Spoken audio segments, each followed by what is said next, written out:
Kasih. Bismillahirrahmanirrahim. Assalamualaikum warahmatullahi wabarakatuh. Alhamdulillahirabbil alamin wassalatu wassalamu ala asrofil anbiya'il mursalin sayyidina Muhammadin wa ala alihi wa sahbihi ajmain. Amma ba'd. Bapak dan ibu-ibu, saudara-saudara sekalian peserta pengajian PRM Muhammad ya. Wilayah mana? Cinere ya. Cinere ya. Tentu saya sangat berbahagia bisa bersilaturahmi dengan Bapak Ibu sekalian dalam kesempatan yang baik ini untuk kemudian kita ya, membicarakan berkaitan dengan teladan kepahlawanan ya, dalam menghadapi tantangan zaman ya. Karena saat ini benar nggak kalau kita kemudian mengalami krisis kepahlawanan ya? Kalau ditanya siapa yang mau jadi pahlawan gitu ya. Jadi kan kalau kita nanti perlu mendefinisikan apa yang disebut ya, sebagai pahlawan. Tapi kalau yang sebagai pahlawan kesiangan banyak gitu ya. Artinya bangunnya terlambat kemudian mengaku pahlawan itu biasanya banyak gitu ya. Baru belakang-belakangan kemudian ya. Tetapi kemudian yang mau betul-betul berjuang dari awal sampai akhir, apalagi kemudian tanpa jasa, nah ini kita mengalami krisis. Oleh karena itu kita perlu mengangkat kembali bagaimana keteladanan kepahlawanan ya, pendiri-pendiri bangsa ya, ketika di awal-awal perjuangan mereka kemudian kita angkat kembali yang mereka yang disebut sebagai pahlawan. Pahlawan itu kan pahala ya. Wan adalah orang-orang yang memang mendapatkan pahala, tujuannya itu dapatkan pahala dari Allah Subhanahu wa taala. Jadi kalau pahala itu bukan dituntut sekarang gitu ya. Apakah itu betul-betul ikhlas dan tidak, pahalanya nanti Allah yang memberikan gitu ya. Jangan sampai sekarang mendapatkan tanda jasa begitu banyak, ketika menghadap Allah Subhanahu wa taala ditolak gitu ya. Ya Allah, medali saya banyak nih. Tetapi dalam rekodnya kosong begitu ya. Karena orangnya ingin dipuji di dunia begitu ya, kemudian keikhlasannya nggak ada, jadi tidak lagi menjadi pahlawan ya. Nah dalam sebuah ayat ya, surat Ali Imran ayat 169 itu kan disebutkan ya bahwa wala takhsabanal ladzina qutilu fi sabilillahi amwatan bal ahya'un 'inda rabbihim wa hum yurzaqun ya. Wahai Nabi, janganlah engkau menyangka bahwa orang-orang yang sudah meninggal yang berjihad di jalan Allah Subhanahu wa taala itu mati gitu ya. Jadi orang yang syahid itu jangan dikira mati ya. Tetapi bal ahya'un 'inda rabbihim, dan mereka itu hidup di sisi Allah, wa hum yurzakun, dan mereka mendapatkan rizki ya. Ini orang sudah meninggal tapi dapat rezeki. Biasanya kan dapat rezeki kan orang yang hidup ya. Makan, minum, dan tapi di sisi Allah Subhanahu wa taala beliau-beliau yang telah berjuang berjihad di jalan Allah Subhanahu wa taala itu ya, mendapatkan kenikmatan di sisi Allah Subhanahu wa taala. Oleh karena itu memang betul bahwa untuk menjadi pahlawan itu tidak mudah, karena pahlawannya itu di sisi Allah Subhanahu wa taala ya, tidak hanya manusia. Kan pernah juga kan dalam sebuah hadis disebutkan ya, ketika ada seorang hamba datang kepada Allah Subhanahu wa taala begitu ya, mengatakan saya adalah seorang ahli ibadah gitu ya, maka saya berhak untuk mendapatkan pahala darimu ya. Tapi kemudian setelah itu dicek ya, kamu bukan orang yang ahli beribadah karena kamu ingin beribadah, ingin disebut sebagai orang-orang yang ahli ibadah, sehingga kan nilainya tidak masuk ya. Kemudian juga ada orang yang dermawan ya, menghadap Allah Subhanahu wa taala, saya adalah seorang dermawan dan saya ingin mendapatkan surga. Tetapi Allah Subhanahu wa taala, kamu bukan seorang dermawan. Kamu mensedekahkan, memberikan uangmu hanya karena di dunia kamu ingin disebut sebagai dermawan ya. Nanti ada namanya Haji Der gitu ya, siapa gitu ya. Ini dernya bukan dari Jerman gitu ya, Haji Dermawan gitu ya, belakangnya, karena orang ingin ya disebut itu. Termasuk juga orang-orang yang berjihad ya, datang ya kepada Allah Subhanahu wa taala dan kemudian juga mengatakan Ya, kami dulu telah berjuang berjihad di jalan-Mu ya Allah dan sekarang ingin surga. Tetapi kemudian Allah mengatakan ya, bahwa kamu ya bukan orang-orang yang berjihad di jalan Allah yang ikhlas. Jadi semuanya kemudian tidak ada manfaatnya, gunanya, karena tentu tadi itu ketika di dunia bukannya secara ikhlas tetapi memang ingin disebut ya. Kecenderungan manusia kan ingin diakui ya yang lain. Tapi kan bagi orang-orang yang secara ikhlas berjuang tujuannya bukan itu ya. Bahkan dia tidak disebut saja di dalam forum itu nggak ada masalah gitu ya. Ya udah nggak usah disebut gitu ya. Tapi ada juga kan sebelum acara dimulai dia sudah nitip kartu namanya gitu ya. Tolong saya disebut nih, saya yang banyak bantu-bantu ini ya. Dan begitu dia tidak disebut atau lupa dia protes gitu ya. Ya kalau kemudian nanti dia protes di sini ya, di akhirat dia sudah tidak bisa protes lagi.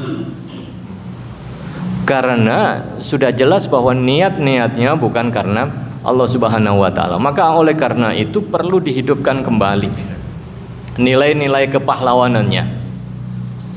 Dan menjadi pahlawan pada waktu itu berjuang, berjihad ya, membebaskan tanah air itu taruhannya nyawa. Dan mereka sudah tahu kok yang dilawan Belanda, sekutu yang mau datang, senjatanya lengkap, sementara kita dengan senjata apa adanya doang. Itu artinya bahwa dia sudah tahu bahwa akibatnya kalau saya nanti nggak pulang ya meninggal gitu ya. Dia nggak akan berpikir sebentar kita analisis dulu gitu ya. Nanti kalau Indonesia merdeka, setelah itu kan ada presiden dibentuk ya, partai politik, menteri, berarti saya nanti dapat jatah menteri, atau nanti di daerah ada kabupaten ada anggota DPR, saya bisa jadi anggota DPRD dan balik nama balik lagi modalnya kan gitu. Enggak. Ketika dibilang jihad Surabaya, ada instruksi resolusi jihad, berangkat gitu ya. Apa yang ada dia bawa, kemudian niatnya memang tadi bahwa dia yakin bahwa kalaupun nanti mati dia bukan mati gitu ya, bahkan mendapatkan rezeki dari Allah Subhanahu wa taala, di sisi Allah Subhanahu, dan rezekinya jauh lebih banyak dibandingkan dengan rezeki yang mungkin ya diberikan oleh manusia. Nah, karena tujuan akhirnya itu. Nah, Bapak Ibu dan saudara-saudara sekalian, maka oleh karena itu pada kondisi saat ini kita harus mengangkat kembali kepahlawanan ya dari para leluhur kita. Bahkan banyak yang kemudian namanya kalau di makam pahlawan itu ada juga yang tidak ada namanya begitu ya. Dan itu jumlahnya ribuan. Karena yang mungkin mendapatkan penghargaan ya itu banyak. Tapi ada juga yang kemudian setelah berjuang, setelah itu tanda penghargaannya hilang ya. Dia tidak menuntut ya kemana-mana, ya sudah gitu ya. Karena yang saya inginkan bukan mendapatkan penghargaan dari manusia dan bangsa ini, tapi dia ingin mendapatkan penghargaan dari Allah Subhanahu wa taala. Nah, oleh karena itu tentu kita harus mulai mendefinisikan ya tentang arti kepahlawanan. Yang saya katakan tadi bahwa seorang pahlawan itu pasti memiliki jiwa yang ikhlas ya, mau berjuang dan tahu resiko ya yang akan dihadapi. Jadi kalau orang tidak mau mengambil resiko, ya bukan pejuang gitu ya, sebaliknya gitu ya. Kalau dia ingin tahu, lihat dulu dong gitu, untung atau tidak gitu. Kalau untung saya maju gitu ya. Tapi kalau banyak resikonya, mendingan saya mundur ya. Saya di belakang layar saja gitu untuk mengamati ya. Nah, kalau kita lihat bahwa kemerdekaan Indonesia itu kan atas berkat rahmat Allah Subhanahu wa taala dan keinginan luhur ya. Karena dari awal sadar betul bahwa itu karena rahmat kasih sayang dari Allah Subhanahu wa taala. Yang mengusir Belanda di awal itu bukan kita. Jepang masuk, Jepang menyerang Belanda. Jadi kalau kita bayangkan Belanda yang sudah ada yang mengatakan ratusan tahun ya, tapi kan memang tiap daerah berbeda-beda ya. Bagaimana kemudian Belanda mulai menguasai dengan kekuatan militernya yang luar biasa. Beberapa pemberontakan kan juga bisa dihancurkan di Banten, di Ponegoro dan lain sebagainya ya. Jadi kalau nggak ada rahmat dan kasih sayang Allah Subhanahu wa taala akan sulit. Tetapi kan tiba-tiba Kalau dalam perspektif keagamaan, Allah kirimkan Jepang ya untuk kemudian memerangi Belanda. Belanda kalah perang, akhirnya menyerahkan kekuasaannya kepada Jepang. Ada yang mengatakan penjajahan Jepang walaupun hanya seumur jagung lebih menderita daripada Belanda, tetapi kan ada hikmahnya juga ya.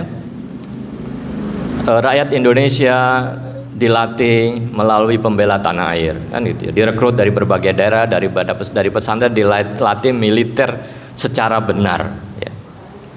Walaupun untuk tujuan perang Jepang ya, sebagai saudara tua.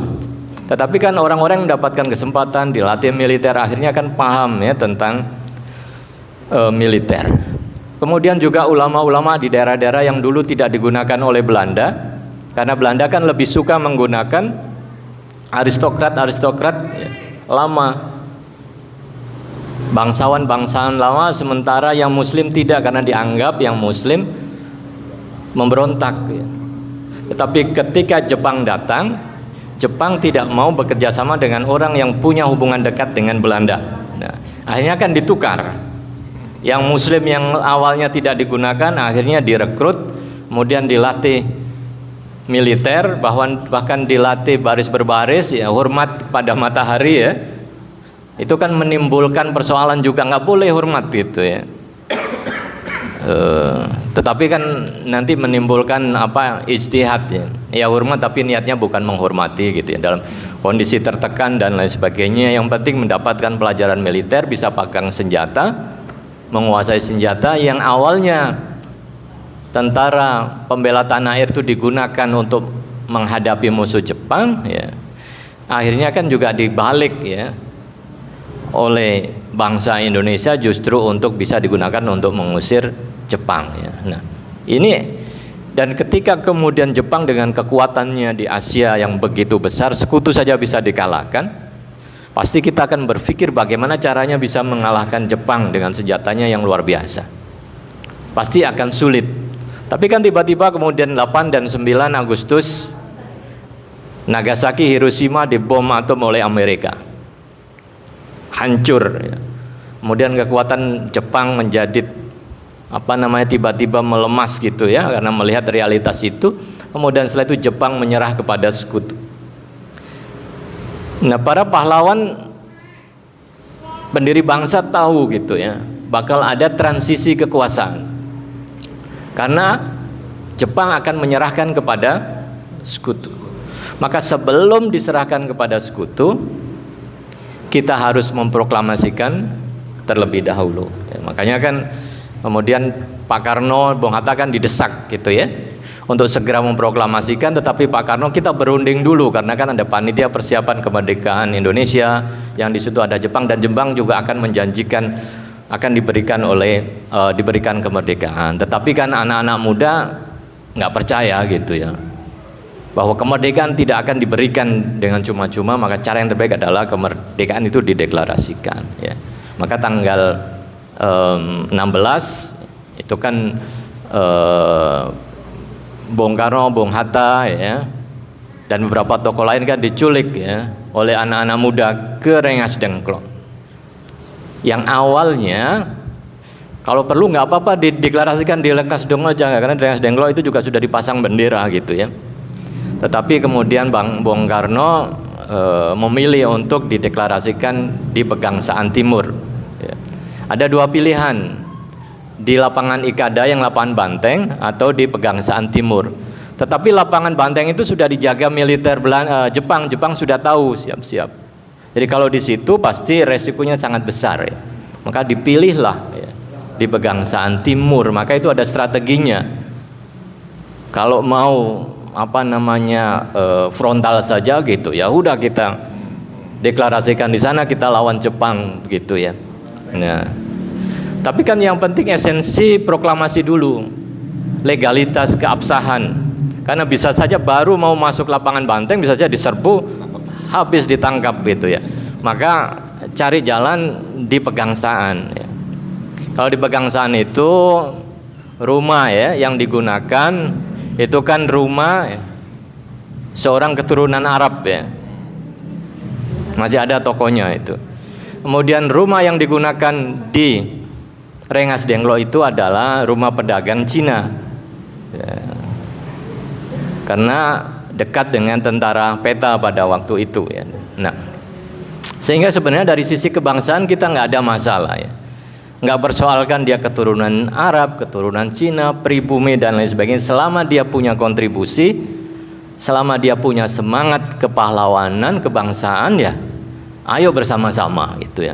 Makanya tidak perlu kemudian kita menstigma orang gitu ya. Wah, dia kan imigran gitu ya. Kalau dia sudah lahir di sini, walaupun dia asal usulnya dari mana, dari Arab, dari Cina dan lain sebagainya, dan dia membuktikan nasionalisme, ya adalah bagian daripada bangsa kita gitu ya. Daripada kemudian asli pribumi tetapi ternyata jiwanya, ya, bersama dengan negara asing, ya. Ini saya kira kemudian menjadi persoalan. Oleh karena itu tentu tadi itu rahmat Allah Subhanahu wa taala sangat penting. Begitu kemudian siapa sih yang bisa mengalahkan Jepang, tentara yang paling kuat, ya. Makanya dihancurkan dulu oleh sekutu, baru setelah itu proses yang harusnya penyerahan kepada sekutu, transisi kita ambil alih, ya. Sehingga kita sudah merdeka, setelah itu disiarkan di dunia internasional, Indonesia merdeka. Sehingga ketika sekutu masuk, walaupun yang menjadi korban ribuan, itu tidak sekuat, ya, keinginannya untuk merampas, karena mulai ada legalitas, ya, bahwa dia mulai ragu-ragu. Karena itu tidak lagi dianggap sebagai wilayah dia yang harus direbut kembali. Karena mereka berasumsi bahwa setelah itu Jepang akan menyerahkan, ya, kepada mereka termasuk senjata-senjatanya.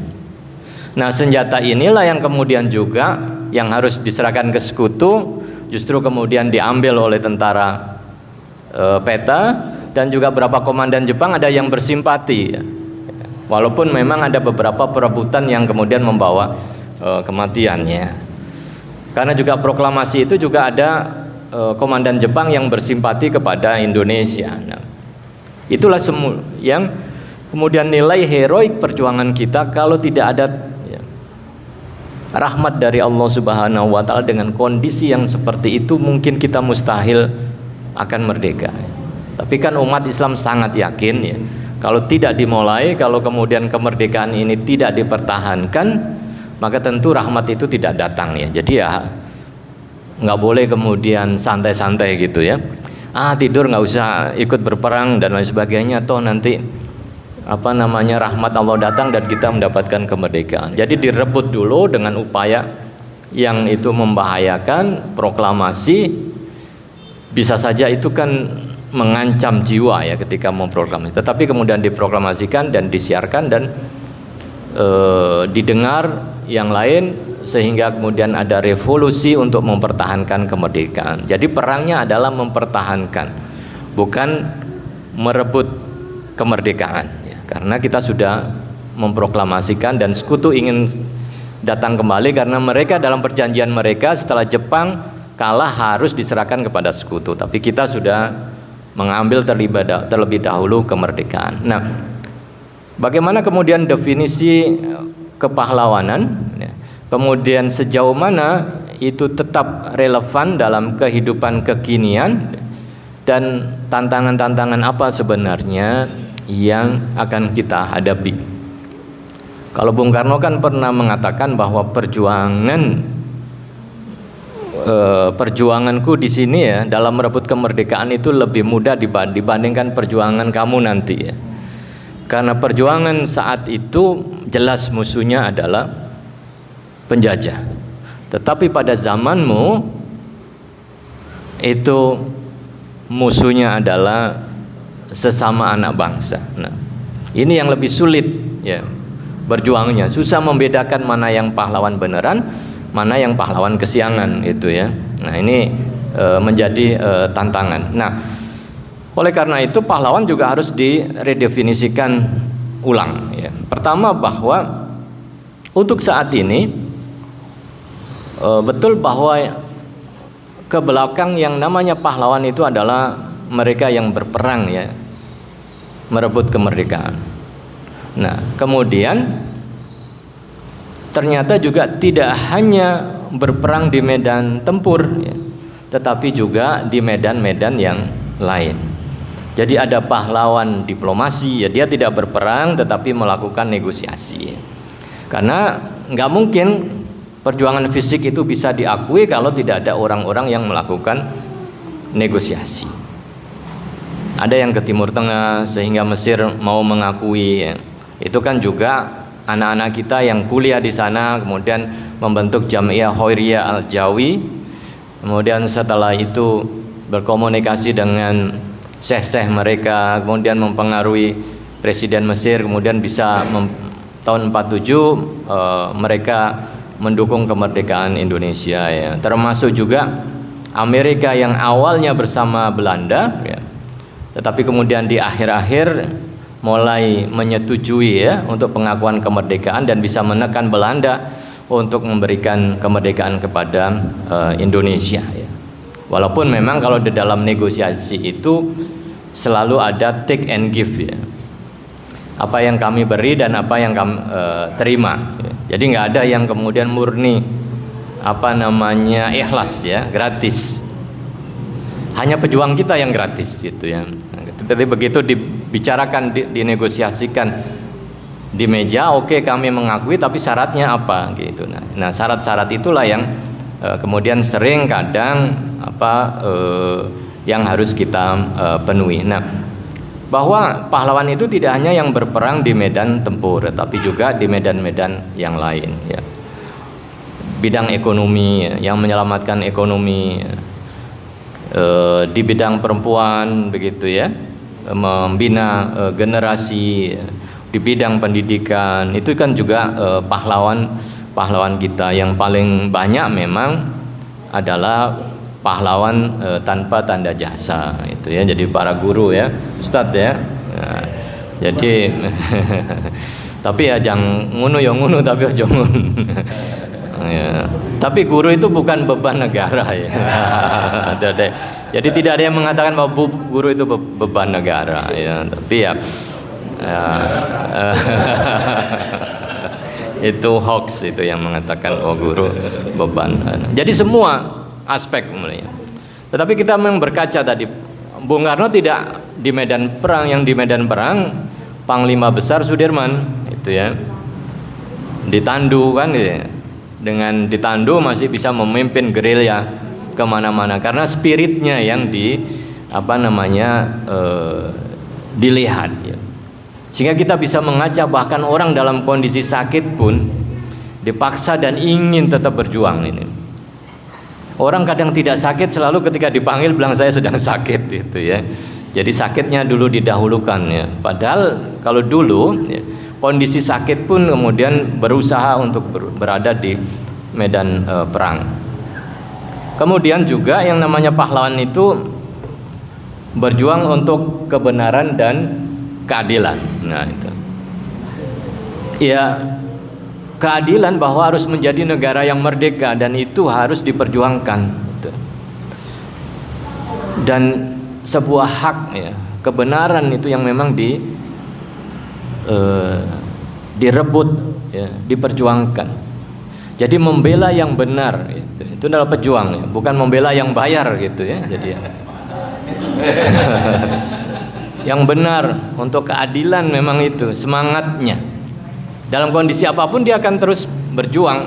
Jangan sampai kemudian teriak berjuang, tetapi ketika kemudian diberi bayaran setelah itu sudah kayaknya sudah nggak perlu lagi, sudah cukup gitu, ya, balik lagi. Karena berjuang itu adalah bagian dari jiwa hidupnya. Begitu melihat ada ketidakadilan, ada yang sesuatu yang tidak benar, dia sampaikan. Tapi kalau sudah benar, dia akan mendukung. Jadi juga tidak tiap saat mengkritik aja terus gitu, ya. Jiwanya menjadi pengkritik, ya. Nggak mau lihat ada kebenaran, tidak, karena yang diperjuangkan itu kebenaran dan juga keadilan. Begitu dilihatnya sudah menuju pada kebenaran dan keadilan, ya, maka kemudian didukung dan mengakui, ya. Jadi tidak kemudian memang mati-matian, ya, untuk mengkritik dan tidak menyukai orang lain.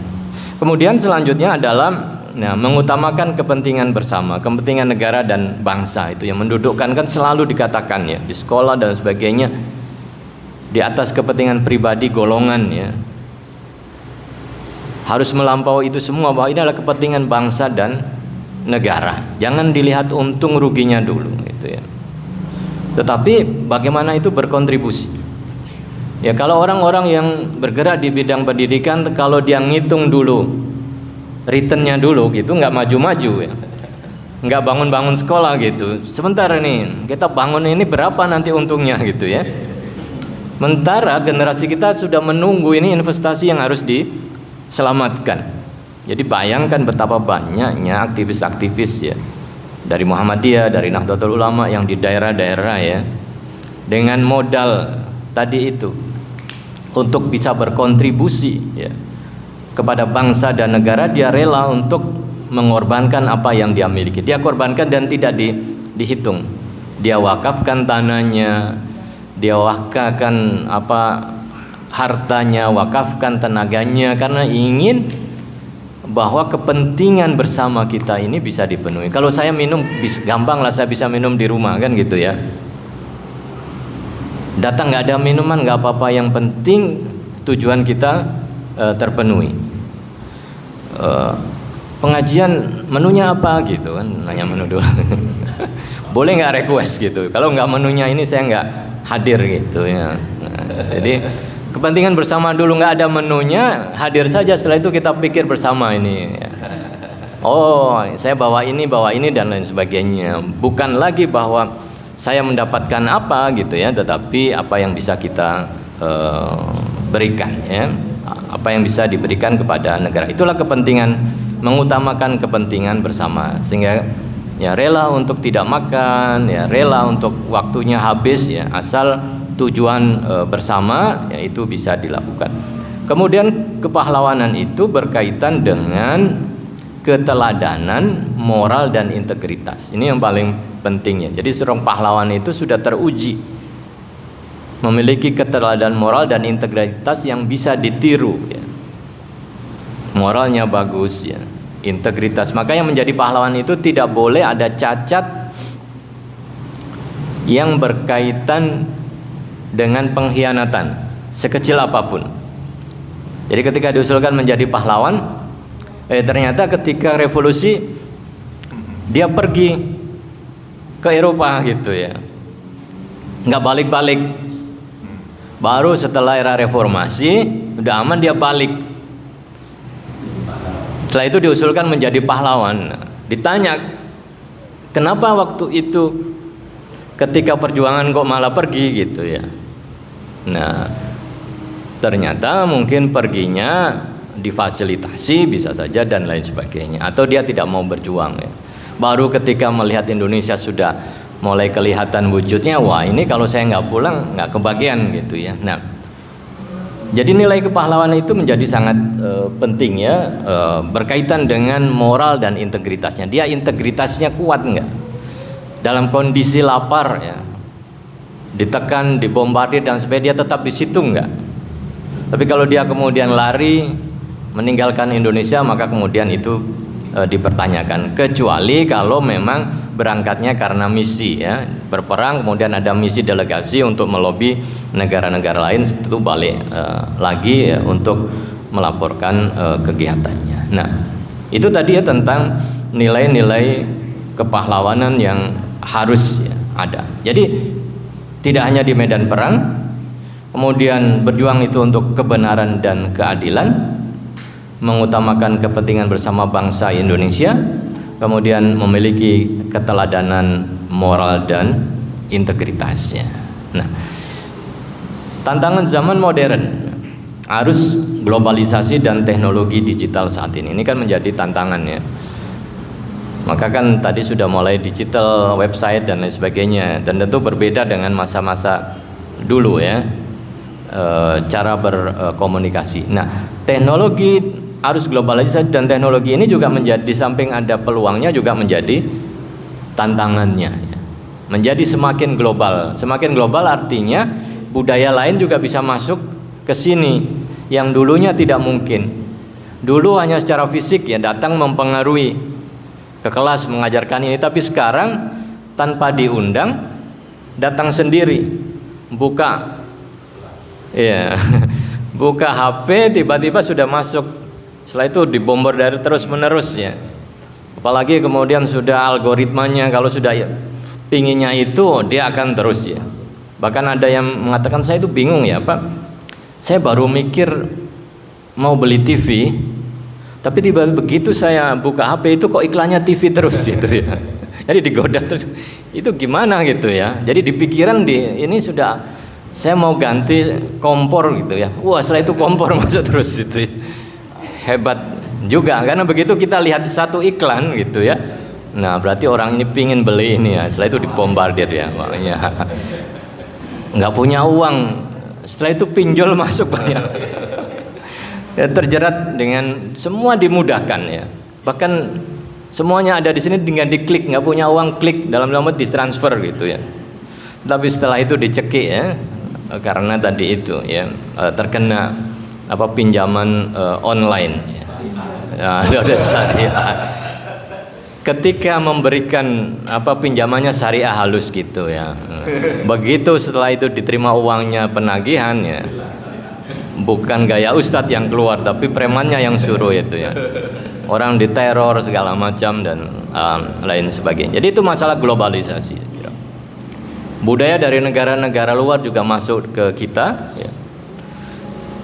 Orang lebih suka nonton drakor ya, drama Korea gitu ya ibu-ibu ya, dibandingkan mungkin ya dengan ya, tontonan-tontonan lain yang mendidik ya. Jadi Korea, semua Korea ya, sampai kemudian artis-artisnya ya ditiru ya, dan orang kemudian gayanya saja pingin seperti Korea, rambutnya dicat warna pink segala macam gitu ya, pokoknya udah ingin mengikuti itu. Kemudian teknologi digital tadi ya, itu juga menjadi tantangan kita. Krisis moral dan identitas itu ya. Apa sih moral kita? Orang bicara tentang moral Pancasila.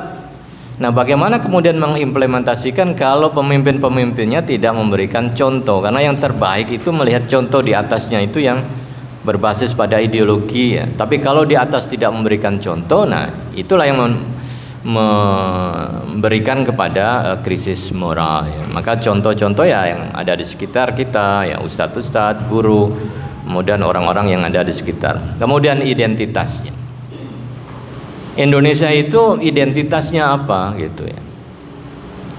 Tentu kan kita harus mengetahui bahwa mayoritas beragama Islam, maka budayanya mau tidak mau pasti terwarnai oleh budaya Islam, sehingga dalam melihat identitas ya harus dilihat identitas keislaman. Orang harus mulai apapun kemudian juga harus dilihat ya, Islam harus menjadi bagian penting dalam pendidikan, dalam kenegaraan dan lain sebagainya. Itu juga harus diperhatikan karena itu bagian dari identitas ya. Termasuk peci hitam itu kan sebagai lambang identitas nasional ya. Kenapa memakai peci hitam kan gitu ya? Itu kan juga pasti ada kaitannya dengan ya, tradisi dan tokoh-tokoh muslim gitu ya. Turki juga pakai peci, walaupun kan akhirnya di Turki pada masa Kemal Atatürk dilarang ya memakai peci itu karena dianggap peci itu lambang keagamaan masa lalu. Nah untung kita ya pecinya nggak dilarang ya, bahkan yang non muslim juga kadang kita ini ustadz apa non muslim kan gitu ya, karena pakai peci. Hanya bedanya dia nggak ke musola gitu ya, kalau ke musola langsung disuruh jadi imam gitu ya. Nah ini sudah menjadi identitas dan harus dijaga. Kadang kan orang mengatakan kan kita majemuk gitu kan ya, harus bebas itu, tetap bahwa identitas itu harus dijaga gitu ya. Kesopanan, budaya dan lain sebagainya. Kalau kemudian ukurannya bebas, setelah itu ngambil dari ukuran dari luar negeri, dari Amerika, dari Eropa ya, nanti akan berbeda. Nah, Bapak Ibu dan saudara-saudara sekalian, tadi berkaitan dengan tantangan digital, kemudian krisis identitas. Nah, isu lingkungan dan kemanusiaan ini juga tantangan ya. Lingkungan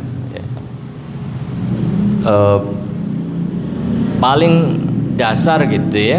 Bagaimana sih umat Islam kesadarannya terhadap lingkungannya, penggunaan air itu ya. Karena ini kan menyangkut apa yang nanti kita wariskan kepada generasi setelah kita. Jadi kalau kita ambil semuanya, terus apa yang akan diwarisi oleh generasi kita? Jangan sampai hanya kerusakan saja. Lingkungan alam, sumber daya alam ya, SDM ya, mineral ya. Jangan sampai semua ditambang habis, setelah itu lingkungannya rusak ya. Kita mendapatkan kekayaan tapi generasi kita setelah itu justru hidup di dalam kekurangan dan penuh dengan kerusakan ya. Biasanya kita kalau mau egois kan ya sudah dieksploitasi tanpa melihat. Nah, justru kepahlawanan itu menjadi tantangannya di situ. Mau nggak kita menyisakan bahkan menyediakan kondisi juga yang lebih baik untuk generasi-generasi kita. Karena kan para pahlawan dulu kan dalam kondisi yang sangat keras gitu ya. Tapi yang menikmati adalah generasi berikutnya. Nah, yang sekarang ini bisa nggak kita bekerja keras, kemudian generasi berikutnya akan menikmati. Dibalik, jadi jangan saya ambil aja semua, nanti masalah generasi berikutnya lah dialah yang usaha sendiri. Nah, itu bukan pahlawan. Jadi pahlawan ya tampil untuk kemudian menyelamatkan itu. Nah, oleh karena itu tadi penting tadi itu para isu kemanusiaan, isu lingkungan itu ya. Karena banyak sumber daya alam kita bagus itu ya. Indonesia saya kira luar biasa ya.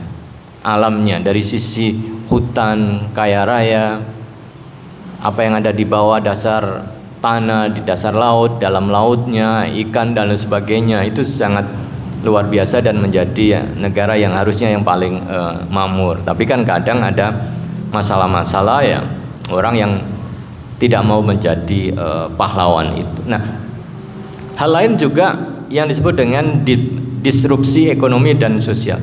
Apa yang disebut dengan disrupsi itu? Disrupsi itu adalah kondisi ketidakteraturan ya, yang terjadi, yang mengalami perubahan-perubahan yang saat ini. Dulu orang kalau namanya kerja ya harus keluar gitu ya, ngantor gitu ya.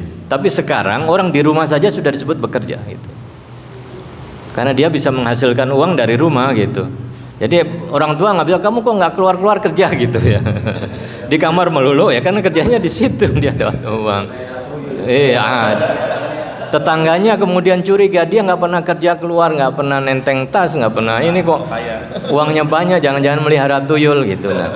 Nah itu memang terjadi perubahan yang sangat besar gitu ya, yang harus kita pahami dalam hal teknologi juga ya, komunikasi. Bapak dulu mungkin waktu kuliah atau sekolah gitu kan, jauh dari rumah, pasti kan komunikasinya lewat surat itu ya.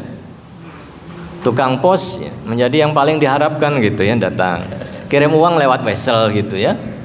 Sekarang anak-anak sekarang nggak tahu wesel. Dia sudah ke restoran gitu ya, belum bayar, setelah itu tinggal telepon bapaknya gitu ya. Saya nggak ada uang deh, minta dibayar itu bisa di kiris itu ya, minta di top up itu ya, dan pergi aja nggak tahu dia bawa uang. Kan kalau dulu pergi bawa uang kan gitu ya, nggak, dia pergi aja gitu ya.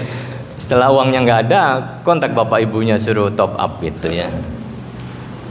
Naik Gojek juga begitu, bahkan kalau nggak ada uang bisa pay later gitu ya, orang bayar belakangan gitu ya. Semua diberi kemudahan tapi memang ada konsekuensinya.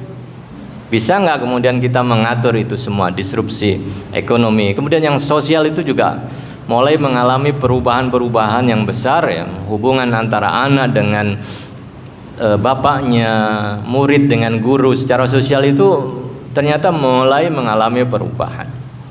Sehingga kita harus mulai juga menyesuaikan dan punya panduan untuk itu. Karena kalau disrupsi itu yang sudah berubah sedemikian rupa bahkan bisa mengarah ke kekacauan dibiarkan, itu juga bisa mengganggu gitu ya. Tiba-tiba guru disomasi ya, dilaporkan polisi gitu ya,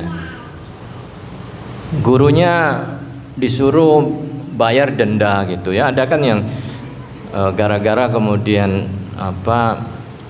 orang tuanya tidak suka atas penerimaan itu, kemudian gurunya padahal anaknya juga nakal ya, gurunya dilempar sendal, gurunya marah, membalas mungkin, dan setelah itu yang terjadi adalah hukumnya tidak lagi anak yang durhaka ya, tetapi kekerasan pada anak gitu ya. Jadi orang tua akhirnya hati-hati. Begitu, kalau dulu kan bawa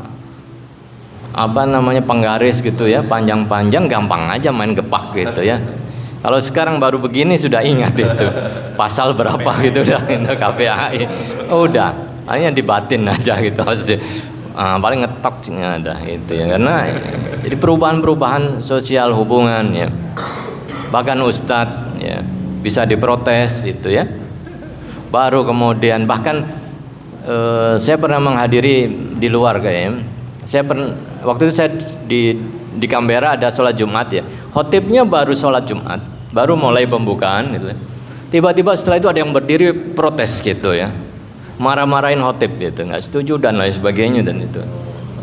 Saya pikir wah, gimana begitu ya hubungan sosial. Kalau memang ada masalah tunggu dulu sampai selesai gitu ya. Jangan kemudian setelah itu lampiaskan di depan publik ya. Akhirnya kan nanti untungnya khotibnya diam, nggak menjawab, terus melanjutkan. Coba kalau ada tanya jawab kemudian saling membalas ya batal itunya.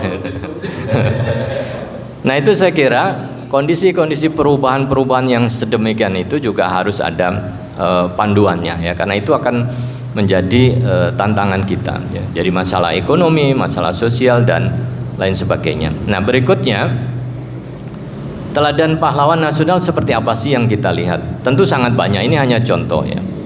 Sebagai contoh mungkin Soekarno dengan visi kepemimpinannya ya. Kan beliau kan juga disebut yang mengusulkan tentang Pancasila ya. Pancasila lahir 1 Juni atas usulan beliau. Walaupun itu usulan nama, tetapi redaksinya kan nanti disempurnakan 18 Agustus itu ketika disahkan pembukaan ya. Pembukaan Undang-Undang Dasar ya, dan 17 sebenarnya masih ada redaksi Piagam Jakarta, kemudian 18 ada perundingan dan lain sebagainya, maka kemudian disahkan dengan yang sekarang ini Pancasila.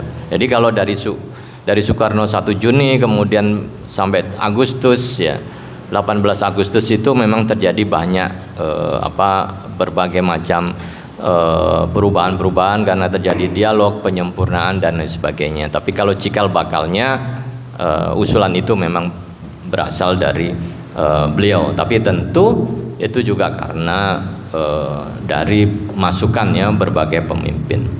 Atau kemudian ada Cut Nyak yang di Aceh gitu ya. Perjuangannya seorang perempuan tapi bisa dengan gigi ya melawan Belanda. Dan Aceh itu termasuk wilayah yang paling akhir ya bisa ditaklukkan ya oleh Belanda ya. Kalau tidak salah mungkin ya menjelang abad ke-19 ya, masih 18 akhir itu ya baru ditaklukkan. Sementara Malaka Portugis itu sudah 15-11, Sunda Kelapa itu jauh lebih dahulu, dan Aceh belakangan. Nah, makanya orang Aceh kan sangat heroik ya. Dan kalau dikatakan berapa dijajah oleh Belanda ya mungkin dalam hitungan puluhan tahun saja gitu ya. Mungkin 30 tahun, 40 tahun, karena belakangan dan semangat ya, heroik yang luar biasa. Maka kan juga ada bacaan ya, sastra-sastra ya yang berkaitan menceritakan tentang perang Sabil ya yang ada di Aceh. Nah, kemudian pahlawan-pahlawan yang lain mungkin ya ada Ki Hajar Dewantara dalam hal pendidikan nasional, atau kalau pendidikan Islam ada Ki Haji Ahmad Dahlan gitu ya. Itu kan contoh-contoh di bidang pendidikan yang mereka ketika berjuang tidak menghitung terlibat lebih dahulu untungnya. Pasti nggak dimulai dari membuat RAB gitu ya.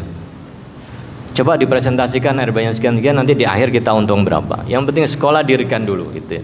Anak-anak butuh pendidikan, kalau nggak ada guru cari guru kan gitu ya. Yang penting kita punya lembaga, punya pendidikan, bergerak. Nggak tanya terus investornya siapa gitu ya. Sekarang kan kalau nggak ada investor nggak jalan kan gitu ya. Nah, kalau pejuang nggak, Allah Subhanahu Wa Taala yang akan mencukupi gitu ya. Nah, semangat itu pendidikan. Karena kalau nggak begitu nggak akan. Nah, dibutuhkan orang-orang yang memang menjadi pahlawan di bidang pendidikan, yang mendobrak, punya inisiator begitu ya. Walaupun kadang nanti ada hambatan ini dan itu, orang ragu ya. Ya tugasnya dia untuk meyakinkan yang ragu. Karena kalau semuanya ragu ya nggak akan jalan gitu ya. Nggak akan ada lembaga sebesar Muhammadiyah kalau tokoh-tokoh dulu tidak punya semangat perjuangan itu. Nggak ada lembaga-lembaga yang lain, Nahdlatul Ulama, Matla'ul Anwar atau lembaga-lembaga lain kalau beliau itu tidak memang punya semangat ya. Dan beliau juga tidak ingin setelah itu aset-asetnya punya saya gitu ya. Kan sudah setelah itu diserahkan ya kepada generasi berikutnya guna melanjutkan visinya. Nah, sekarang kan kadang ada bapaknya mewakafkan masjid, setelah itu anak cucunya menggugat itu karena dia menemukan ternyata ada sertifikat atas nama bapaknya kok tepatnya lahan masjid itu gitu.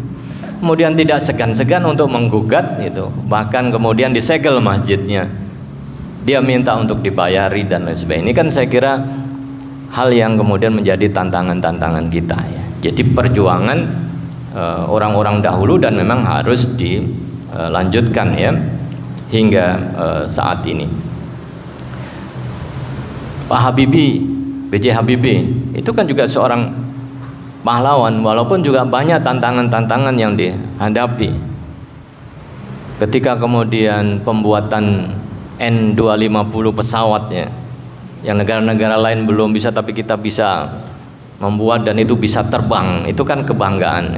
Tapi kan setelah itu ada hambatan ya, tidak disetujui, dianggap belum perlu, tapi belakangan kita merasa kenapa nggak dari sekarang kemudian ya disupport, baru kita kemudian menyesali belakangan. Tapi waktu itu kan memang ada dinamikanya politis macam-macam. Tapi kan itu terobosan yang luar biasa, dan ya kalau tidak diakui di negaranya kan orang akhirnya diakui di negara lain karena teknologi keilmuannya itu diperlukan gitu. Karena banyak juga ahli-ahli kita kemudian kan lebih banyak di Amerika, di Jepang gitu ya, di negara-negara karena mereka diakui. Sementara kita baru uji coba saja sudah didatangin ormas gitu ya. Kemudian dikasih aturan-aturan gini-gini, ini melanggar hak paten dan lain sebagainya, nanti dituntut gitu ya. Karena yang akan menjadi pesaingnya nggak mau gitu kan ya. Jangan sampai kemudian ini akan mengganggu ekonominya.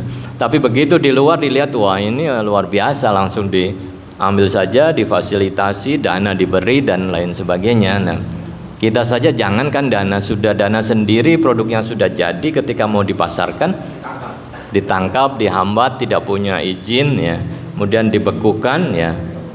Nah, ini saya kira kemudian menjadi persoalan, padahal ini adalah bagian dari perjuangan ya.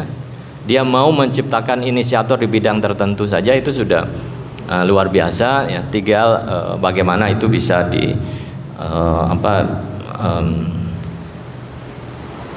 difasilitasi. Nah, nilai kepahlawanan yang relevan. Nah, ini harus kita lihat ya. Yang pertama adalah keberanian menghadapi tantangan tanpa takut ini ya. Jadi memang perang itu ya tantangannya jelas, mau mati ya. Ini kan merdeka atau mati, itu pilihannya itu, nggak ada pilihan lain. Ada nggak pilihan ketiga gitu ya? Ketika itu merdeka atau mati. Sebentar, ada nggak pilihan ketiga? Wah, repot kalau sudah begitu. Kita diskusikan dulu dan sebagainya. Bisa nggak kita mendapatkan kemerdekaan tapi tidak mati gitu? Nggak ada pilihan matinya. Jangan saya yang mati gitu. Pokoknya ya dua hal itu, kalau Anda tidak mati berarti bisa merasakan kemerdekaan, tapi kalau mati ya berarti mati syahid ya. Jadi sehingga ya slogannya itu, nggak ada slogan yang ketiga yang bisa ditawar-tawar. Nah, itulah yang kemudian disebut sebagai keberanian. Mengambil resiko, resikonya besar ya. Pemimpin organisasi kan selalu hadapkan pada resiko-resiko. Orang yang tidak mau mengambil resiko yang memang tidak mau mengalami perubahan. Ya, bisa saja yang mengambil resiko yang dicerca terlebih dahulu dan lain sebagainya. Maka tugasnya ya untuk meyakinkan ya.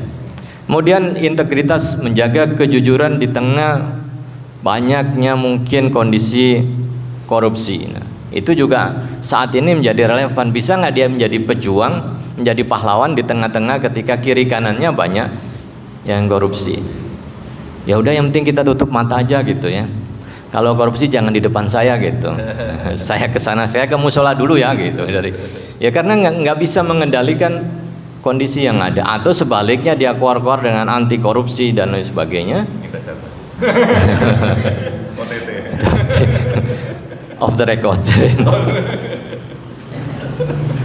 Diobrak-abrik gitu ya, perusahaan ini harus mematuhi aturan. Tetapi setelah itu ada utusan yang kemudian, nah di situ kemudian diuji benar nggak, kemudian kita punya keberanian di tengah-tengah kondisi kiri kanan mungkin yang cenderung ada potensi-potensi korupsi. Ada juga mengatakan ya kan ini kan akademisi gampang aja ngomong begitu karena belum terlibat kan itu ya. Coba nanti taruh di sana dijadikan eselon 1 dirjen apa, bisa enggak gitu ya. Ternyata banyak juga profesor yang terjerat ya kondisi itu karena dipaksa sistemnya seperti itu dan dia tidak berani untuk melawan, atau ya sudah saya nggak bisa ini, mendingan saya dari awal mundur gitu ya. Karena kan fasilitas segala macam seperti orang sudah di surga semuanya, tapi resikonya dia tidak tahu ya. Nah ini perlunya kemudian kita saling mengingatkan ya, saya kira satu sama yang lain. Jadi keberanian, berintegritas ya, menjaga kejujuran di tengah-tengah kondisi yang cenderung koruptif. Kemudian berikutnya adalah ketekunan konsisten mencapai tujuan ya. Jadi memang harus tekun, konsisten. Hal-hal yang kecil itu akan bisa menjadi besar kalau kemudian ditekuni ya. Melahirkan sesuatu yang unik ya. Kadang dicemooh oleh masyarakat, tapi karena itu dibutuhkan bisa saja ya, kemudian itu menjadi kontribusi yang besar. Tetapi memang perlu ketekunan dan jangan mulai berpikir jalan pintas gitu ya. Karena banyak yang orang yang baru 2-3 tahun gitu ya, kok nggak meningkat gitu ya. Pinginnya dia sudah melihat bosnya yang sudah puluhan tahun yang menjadi pejabat, dia inginnya itu. Atau anak-anak sekarang, generasi sekarang yang kerja-kerja itu kan kecenderungannya baru 2 bulan gitu ya, setelah itu pindah lagi ya.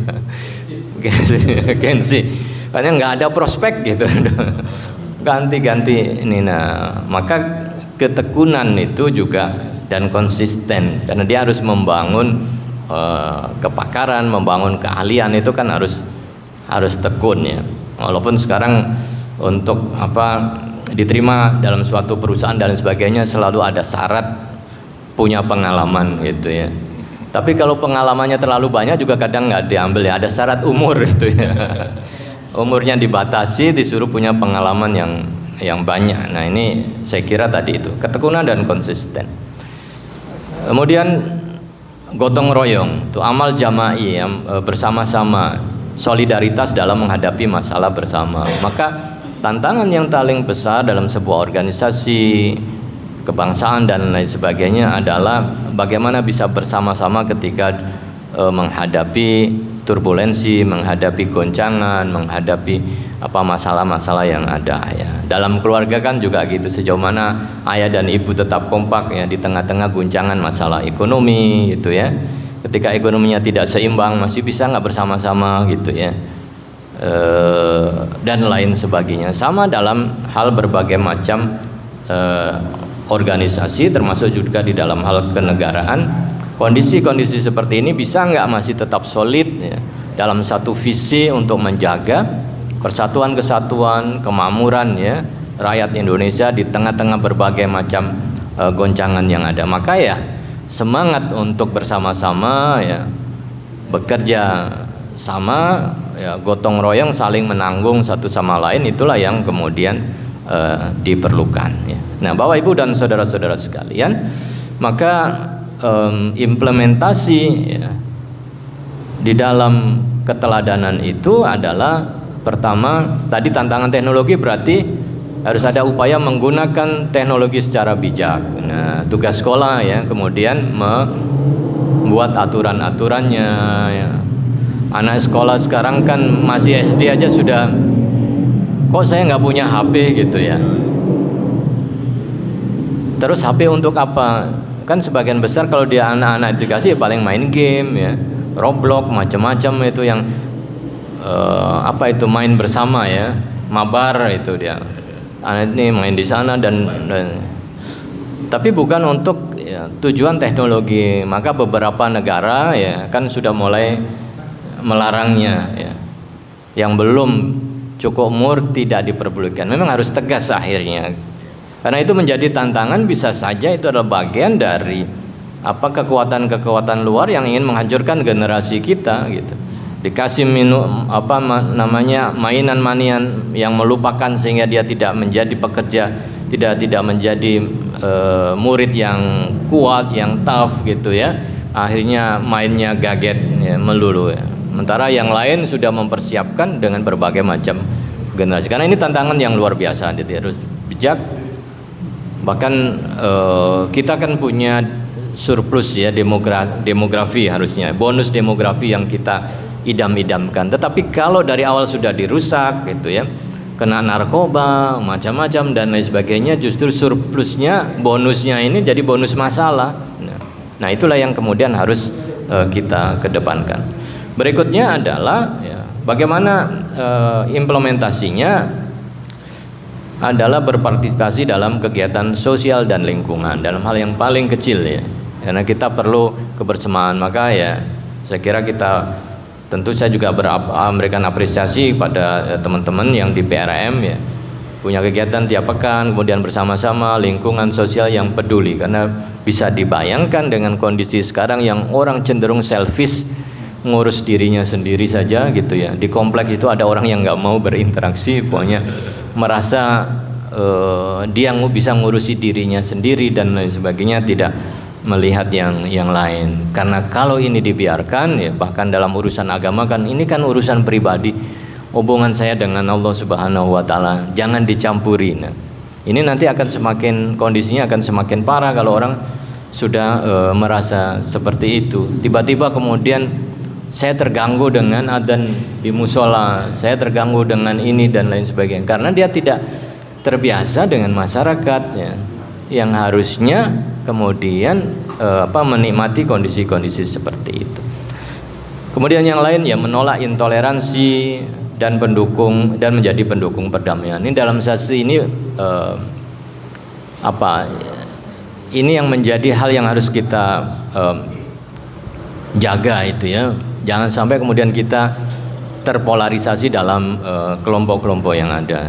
Jadi fastabiqul khairat itu kan memberikan kesempatan ya buat kita itu sama-sama bekerja, berkontribusi dan lain sebagainya. Nggak usah lirik kanan kiri, wah ini akan menjadi saingan dan lain sebagainya. Yang penting kemudian kita bersama-sama terus berkontribusi. Kalau di bagian sana berkontribusi baik, di sana baik, pasti akan ketemu pada tujuan yang baik ya. Jangan kemudian mudah ya di isu-isu polarisasi ya, ini tidak sama, ini begitu dan lain sebagainya, ini mengancam ya, dia tidak Pancasilalis, tidak NKRI gitu ya. Akhirnya kan saya Pancasialis, jadi kalau sudah ngomong begitu yang lain enggak dong gitu. Beri kesempatan yang lain menjadi Pancasilais gitu, karena Pancasila itu adalah ideologi bersama, jangan diklaim sendiri kan gitu ya. Saya yang paling paham Pancasila, dan kalau begitu yang lain nggak paham gitu.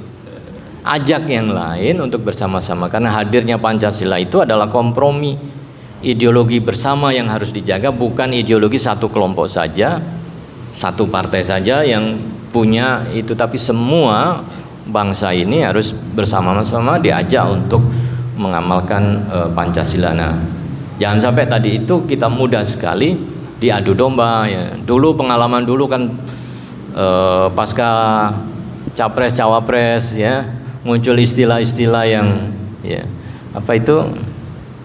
menyebut ya lawan satu, ada cebong, ada kampret gitu ya. Kenapa itu dimunculkan, coba bayangin itu kita nggak habis pikir gitu ya. Tiba-tiba orang ngomong gitu, pakai jenggot dikit aja kemudian langsung ke gurun saja gitu ya. Orang pakai jilbab kemudian dikomentari lain. Kenapa orang menjadi seperti itu gitu ya? Terpolarisasi dan gampang kemudian menstigma satu sama yang lain, dan belum tentu kemudian orang yang seperti itu punya kontribusi ya terhadap bangsa dan negara ini. Nah, dengan demikian maka hal yang harus kita garis bawahi adalah bagaimana kemudian kita bisa menjadi agen perubahan positif di lingkungan kerja, lingkungan pendidikan, di lingkungan sekitar dan lain sebagainya. Karena tugas kita itu bahwa semangat keteladanan itu harus kita implementasikan sehingga kita menjadi agen-agen perubahan ke arah yang positif. Jadi kalau jiwa kita positif thinking satu sama yang lain, bahwa semua itu akan punya kontribusi yang baik ya, maka tentu itu akan membawa kita kepada kedamaian. Nah, sebagai kesimpulan ya, maka pertama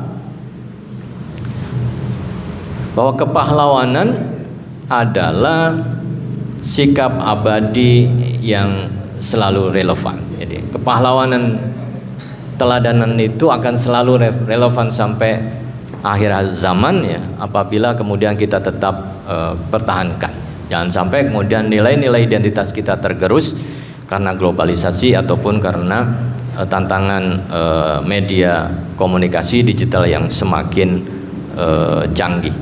Tantangan zaman itu berubah ya, tetapi nilai-nilai kepahlawanan tetap menjadi pegangan. Jadi nilai kejujuran, nilai kebenaran, keadilan dan sebagainya itu akan tetap walaupun nanti tantangan-tantangan itu berubah. Ya, jangan kita mengikuti zamannya ya. Nanti kita akan larut di dalam zaman. Nanti berikutnya akan muncul lagi hal-hal yang berubah yang begitu besar. Nah, kemudian yang terakhir adalah jadilah pahlawan di era Anda. Jadi ya mulai kita punya contoh pahlawan masa lalu, kan kita nggak mungkin menjadi pahlawan ya.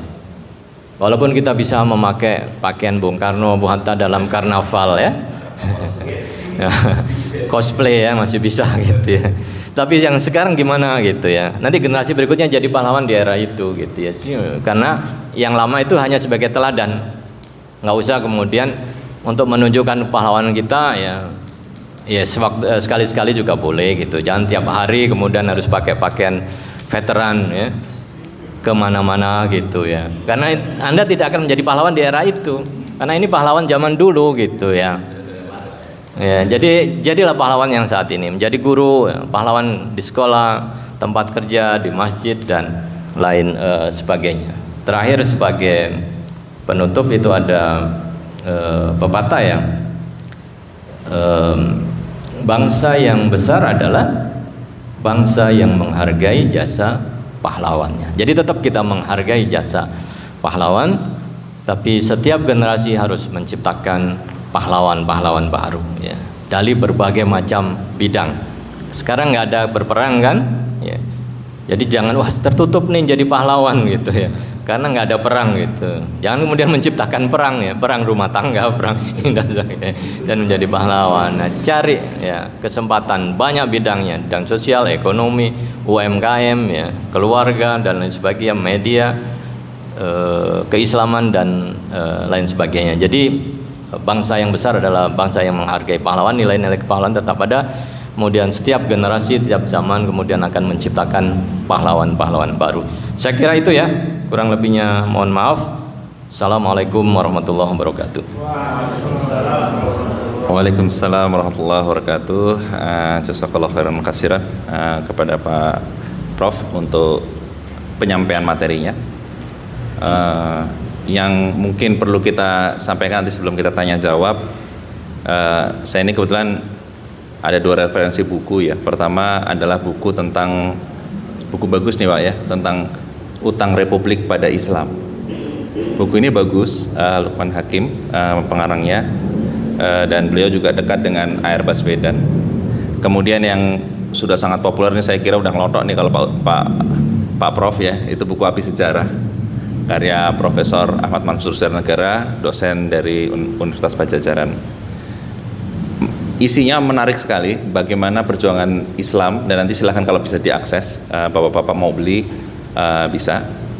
Salah satunya yang agak penting itu terkait dengan ini, kenapa perlu saya sampaikan, nanti di belakangnya ada hal yang penting, bahwa ternyata di sini Prof, Indonesia itu punya 2 proklamasi sebenarnya, yaitu proklamasi 1945 dan proklamasi 1950. 17 Agustus 1945 itu adalah proklamasi kita bebas dari penjajah. Tapi saat itu Indonesia adalah memproklamasikan sebagai negara RIS, Republik Indonesia Serikat, dengan 16 negara bagian di dalamnya, termasuk Republik Indonesia. Kemudian ada mosi integral dari Pak Natsir yang menggabungkan menjadi NKRI, dan itu diproklamasikan tanggal 17 Agustus 1950 sebagai Negara Kesatuan Republik Indonesia. Cuma entah kenapa sejarah tetap tidak, atau bahkan di buku sejarah kita kalau tidak salah itu tidak ada tuh Pak namanya proklamasi 17 Agustus tahun 50. Apakah karena ini Pak Natsir gitu ya, yang notabene pada saat itu agak ya sedikit berseberangan ya dengan Bung Karno, sehingga padahal kita sekarang bilang kan NKRI harga mati ya. Sebenarnya NKRI itu justru di 17 Agustus tahun 50. Kalau tahun 45 itu adalah RIS, dan saat menjadi NKRI semua yang ada di RIS itu melebur, termasuk Republik Indonesia saat itu gitu ya. Itu melebur menjadi NKRI gitu. Ini luar biasa sebenarnya. Jadi kalau sebetulnya ya secara penjajahan memang kita umur 80, tapi secara NKRI dikurangi 5 berarti 75. Nah, itu saya NKRI. Itu menarik. Yang kemudian yang kedua, Prof, ini saya kira mesti sudah sering dilakukan pembahasan, bahwa kenapa di sini di buku Api Sejarah disebutkan Hari Kebangkitan Nasional itu berdasarkan lahirnya Budi Utomo. Di sini Pak Ahmad Mansur Siranegara mengatakan kenapa bukan hari pendirian Nahdlatul Ulama? Karena tokoh kebangkitan yang saat itu menggembar-gemburkan tentang bagaimana kita harus revolusi jihad itu kan justru dari Nahdlatul Ulama, Pak Hasyim Asy'ari. Nah, justru bukan dari Budi Utomo gitu sebenarnya. Dan hebatnya NU itu sampai sekarang masih ada, sedangkan Budi Utomo itu malah sudah nggak ada sekarang gitu ya. Tapi waktu itu Kabinet Hatta entah kenapa kok justru menjadikan Budi Utomo yang menjadi sarana. Kemudian Hari Pendidikan Nasional ini disebutkan di sini Pak dalam 2 halaman, bahwa mengapa Hari Pendidikan Nasional itu berdasarkan berdirinya Taman Siswa. Karena mengapa bukan berdasarkan berdirinya Muhammadiyah? Padahal Taman Siswa itu 10 tahun lebih muda dari Muhammadiyah. Yang kedua, Taman Siswa itu mohon maaf itu dari perkumpulan Seloso Kliwon Kejawen. Sedangkan Muhammadiyah Muslim, yang padahal saat itu Muslim semua. Yang ketiga, Taman Siswa itu sekarang sudah nggak terlalu besar. Sedangkan Muhammadiyah itu saat ini masih berkontribusi besar dan sekarang makin besar gitu. Jadi di sini Pak Ahmad Mansur Siranegara mengkritisi Hari Kebangkitan Nasional yang mestinya ke NU, Hari Pendidikan Nasional yang mestinya ke Muhammadiyah. Nah, kenapa sengaja kita sampaikan ini?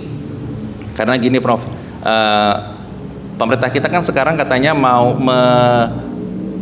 merevisi, mengupdate sejarah. Kalau mengupdate sejarah, mesti yang diajak omong-omongan pertama sama Pak Fadlison, profesor ini. Karena di Fakultas Guru Besar di Universitas Indonesia di bagian ilmu sejarah, mesti nanti yang diajak diskusi pertama profesornya. Nah, makanya ini menjadi masukan, mudah-mudahan nuansa-nuansa Islam yang ada di baik itu di buku-buku yang sudah dikarang oleh sekarang para dosen-dosen ini, itu sebetulnya bisa menjadi muatan. Ini kesempatan bagi kita. Memang tadi seperti katakan Prof, kalau sejarah di ini lagi jangan-jangan karena di kondisi sekarang malah nanti jadi kemana-mana. Tapi justru sebetulnya sekarang kita berusaha untuk memasukkan ajaran-ajaran yang lebih Islami. Artinya bukan mengislamisasi, tetapi minimal mengurangi deislamisasi yang selama ini sudah ada gitu ya.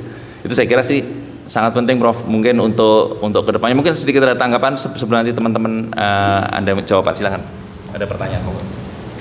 Ya, saya kira memang menarik ya untuk melihat bagaimana sih kontribusi umat Islam terhadap bangsa Indonesia, dan pasti semua juga tidak bisa menolak bahwa kontribusi terbesar itu adalah mayoritas umat Islam ya. Tetapi yang menikmati ternyata kan juga bukan umat Islam itu ya. Jadi ada yang bagian berkontribusi, ada yang bagian menikmati ya. Nah, oleh karena itu memang kesadaran itu yang harus dibangun ya. Jangan sampai ada upaya menjauhkan umat Islam dari bangsa ini gitu ya. Ketika bicara Islam dianggap kemudian maaf ya, wah ini terlalu keras, terlalu radikal gitu ya. Kalau berislam itu biasa-biasa saja gitu ya. Jangan terlalu fanatik gitu ya. Nanti bilang kalau sholat jangan banyak-banyak gitu ya. Kalau orang-orang sekuler ya beberapa negara Timur Tengah itu kan kalau dicek itu, kalau ini jamaah 5 waktu enggak, kalau jamaah 5 waktu sudah dianggap keras itu. Kenapa sih kok tiap 5 waktu ke masjid gitu ya? Ini agak unik gitu, dianggap punya ideologi Islam yang akan mengganti ideologi negara sekulernya. Sehingga ada yang memata-matai itu di dekat masjid, siapa saja sih yang sholatnya sampai 5 waktu dicek, ini ada yang 5, ada yang 3, ada 2 gitu. Ada yang nggak pernah sama sekali, itu aman kalau nggak banyak. Jadinya kan aneh gitu, yang aman-aman, yang tidak pernah sholat kemudian dianggap, nah itu yang bisa diajak kerjasama. Nah itu saya kira menjadi pesan. Nah, oleh karena itu tentu umat Islam jangan kemudian terpisah dari bangsa ini, harus tetap ya mengawal, karena yang berkontribusi besar, tanpa kemudian meremehkan yang minoritas ya, tetapi kan tetap harus karena ada banyak yang kemudian mencoba untuk yang umat Islam kemudian dijauhkan gitu ya, yang namanya nasionalis itu tanpa Islam gitu, yang netral. Nah ini harus oleh karena itu sejarah juga saya kira juga betul ya harus seperti itu, dan ya generasi-generasi kita ya harus masuk ya, dari Muhammadiyah, dari lain itu harus masuk dalam sejarah nasional ya. Artinya jangan memperkuat sejarah internalnya saja gitu ya.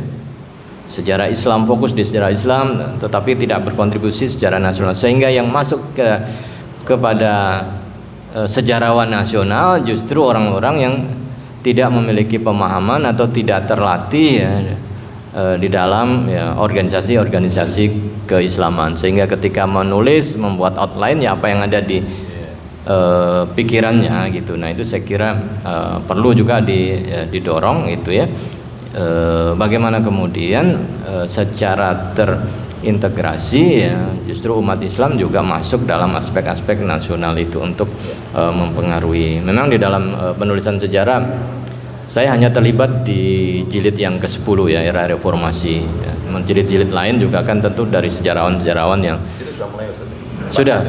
sudah mulai penulisan, dan akan ada uji publik ya terhadap naskah itu. Nah kalau kemudian katakanlah yang santri itu sedikit ya dibandingkan dengan yang kalau merujuk ya nasional atau abangan gitu kan, pasti kan tetap ya dalam politik, dalam akademis itu juga aliran-aliran itu muncul ya, walaupun tidak, karena tergantung backgroundnya masing-masing ya. Kalau dia fokusnya ke situ lingkungan abangan ya abangan gitu kan, dia tidak akan melirik ya naskah-naskah atau bukti tulisan ya tentang peran organisasi Islam. Nah ini ya menjadi tantangan bersama ya, mudah-mudahan ya melalui penulisan yang akan datang ini lebih bisa objektif. Tapi itu terus saya kira terus dinamis ya, berkembang ya.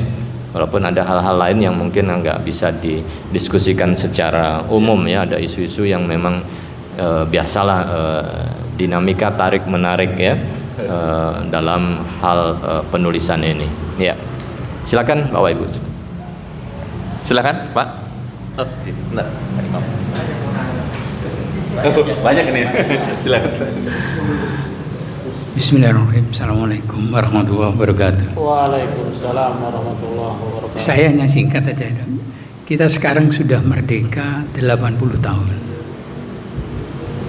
Tapi kenapa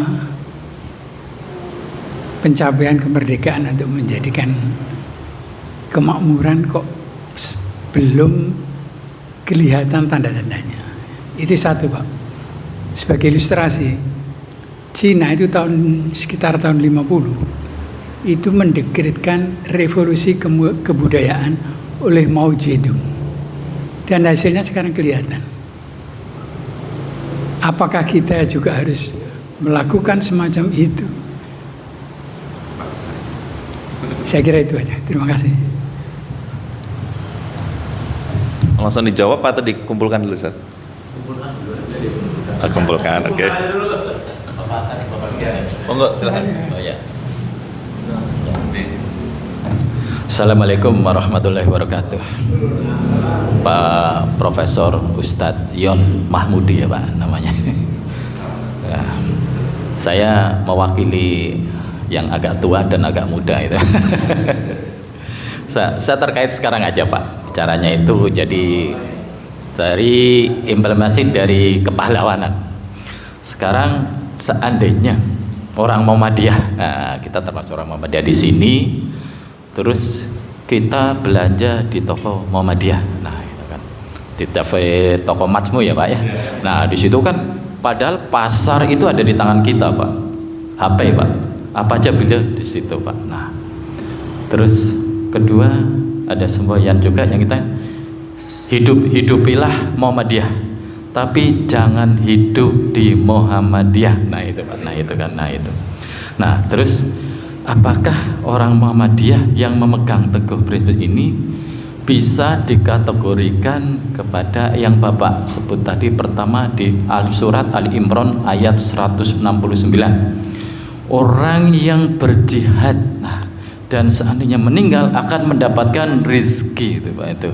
Karena apa? Kita di tengah-tengah globalisasi sekarang ini itu yang menang itu viral Pak. Nah, jadi kalau udah mau baik, mau jelek itu kalau sudah viral, wah itu akan menjadi viral, Pak. Cuan, Pak, itu di situ. Nah, kita yang berusaha Muhammadiyah, ayo kita belanja di toko mat. Kita hidupilah Muhammadiyah, tapi jangan hidup dari Muhammadiyah. Kalau kita pikir awalnya, Pak, loh, kok begini yo gratis toh yo gitu kan. Oh, suruh ngidupin Muhammadiyah. Tapi setelah dipikir lagi, yo itu jihad. Coba itu saja Pak. Terima kasih. Assalamualaikum warahmatullahi wabarakatuh. Oke. Baik, terima kasih. Saya mau tanya masalah cerita-cerita para nabi, ya Pak Ustadz. Ini masuk kategori sejarah atau apa gitu? Terus tadi mungkin saya menanggapi Pak ya dari Pak Ketua. Memang sejarah itu kan ditulis oleh para pemenang. Iya. Jadi kalau bisa tadi usulan seperti itu ya kita harus jadi pemenang. Islam harus jadi pemenang Pak. Itu aja tanggapan saya. Terima kasih.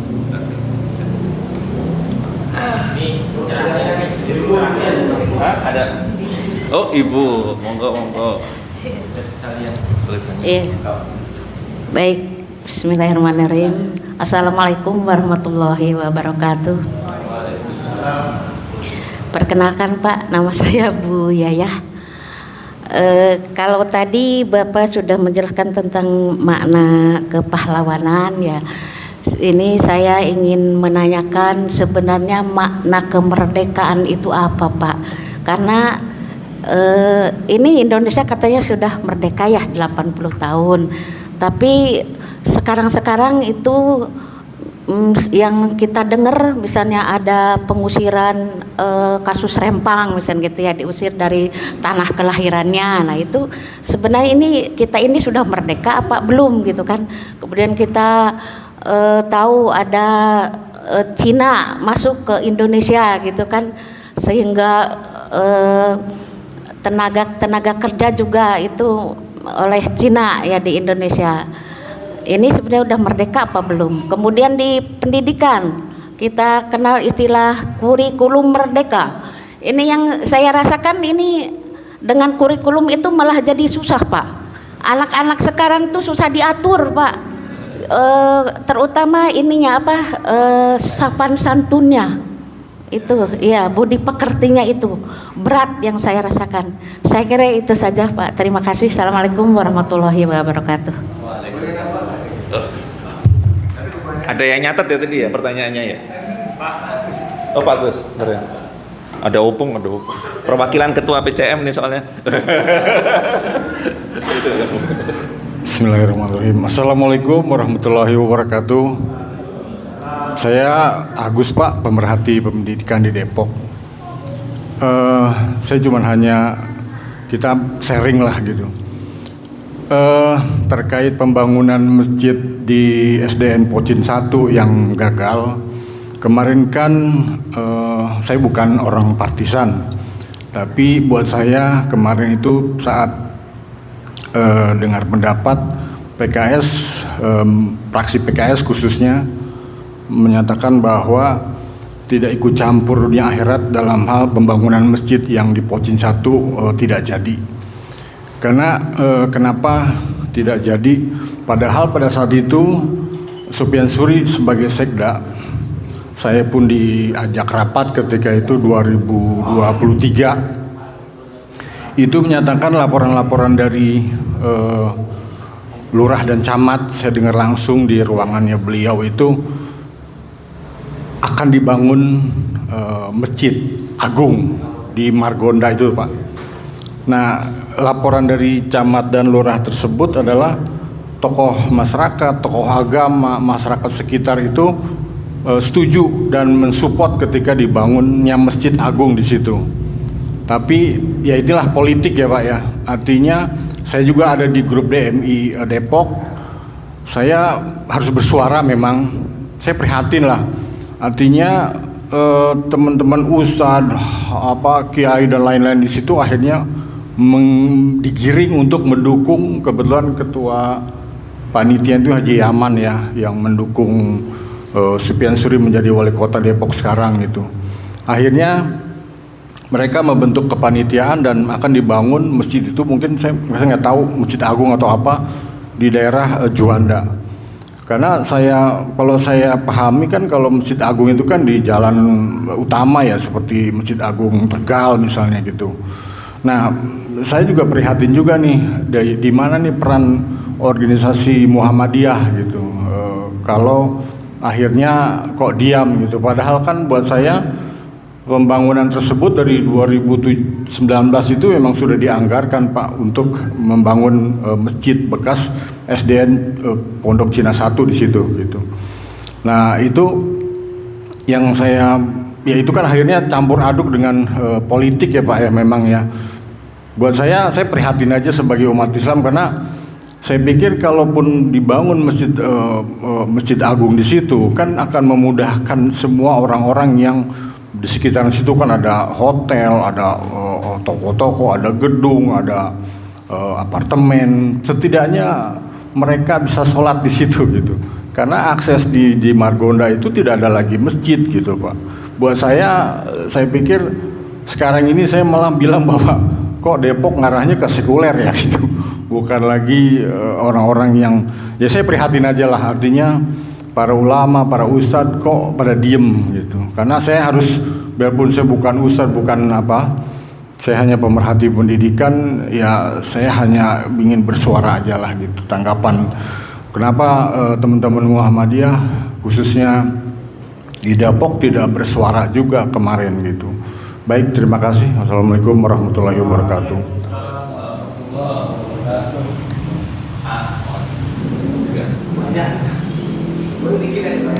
Sekarang.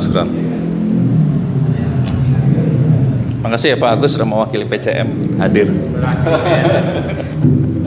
Assalamualaikum warahmatullahi wabarakatuh. Kalau saya sedikit selain bertanya Pak, tapi ada sedikit juga seperti narasi tambahan untuk masalah kepahlawanan Pak. Kalau saat ini sih saya melihat kepahlawanan itu sudah sangat jauh bergeser ya Pak. Karena gini, kalau saya ingat zaman dulu, zaman saya masih kecil aja, pada saat kita berpikir ingin nanti besarnya menjadi sesuatu, menjadi seseorang, itu yang kita bayangkan itu dulu Pak, pahlawan-pahlawan nasional yang berjuang kayak Bung Hatta, Bung Karno dan sejenisnya. Tapi pada saat sekarang yang saya lihat itu anak muda sekarang bergesernya nilai-nilai kepahlawanan itu adalah bagaimana mereka bisa viral, Pak.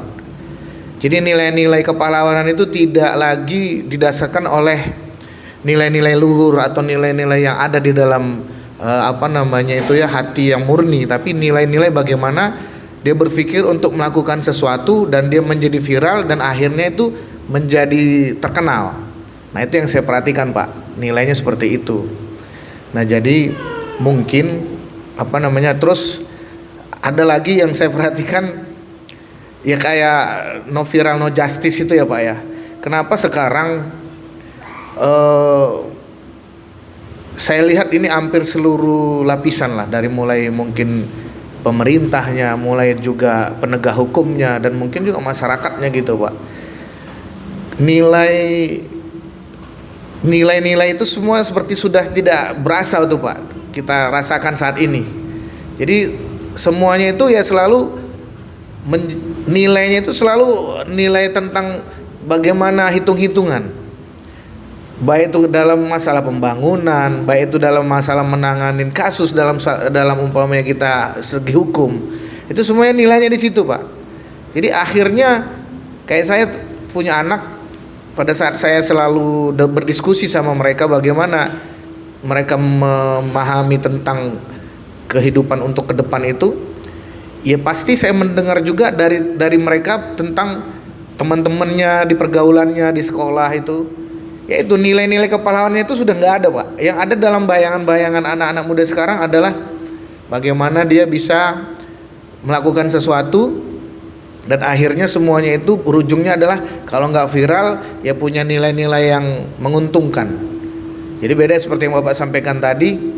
Kalau pahlawan dulu dia bekerja dulu, mau apakah nanti ke depannya dia